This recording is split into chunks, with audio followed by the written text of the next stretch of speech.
చిన్న ప్రార్థన, కానీ సూటిగా దేవుని సన్నిధానానికి చేరిపోయింది ఆ ప్రార్థన. Hallelujah. It went straight to the throne of God. దేవుని సింహాసనాన్ని తాకిందండి ఆ ప్రార్థన. దేవుడి సింహాసనాన్ని తాకే ప్రార్థనలు ఏంటి? పెద్ద ప్రార్థనలా.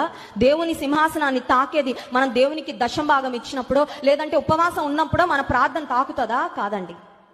దేవుని ఎదుట దీన మనస్సు కలిగి మన స్థితి ఉన్నట్టు చెప్పుకోవాలని నువ్వు వచ్చి యథార్థంగా చేస్తే ఆ ప్రార్థన నేరుగా వెళ్ళిపోద్ది. అలా చాలా చిన్న ప్రార్థన, కానీ చాలా యథార్థతతో సుంకరి చేసిన ప్రార్థన అది దేవుని సన్నిధానానికి చేరిపోయింది. యేసయ్య చెప్పిన మాట ఏంటంటే, అతని కంటే ఇతడు నీతిమంతుడుగా తీర్చబడి ప్రార్థన చేశాము అని కాదు, ప్రార్థన చేశామా లేదా అని కాదు, మన ప్రార్థన దేవుని సన్నిధికి వెళ్ళిందా లేదా, అదే కదండి మనకు కావాల్సింది. That is what matters. మన జీవితంలో స్థితిగతులు మారాలంటే వెళ్ళిందా లేదా ప్రార్థన, అది కావాల్సింది. సుంకరి ప్రార్థన దేవుని సన్నిధానానికి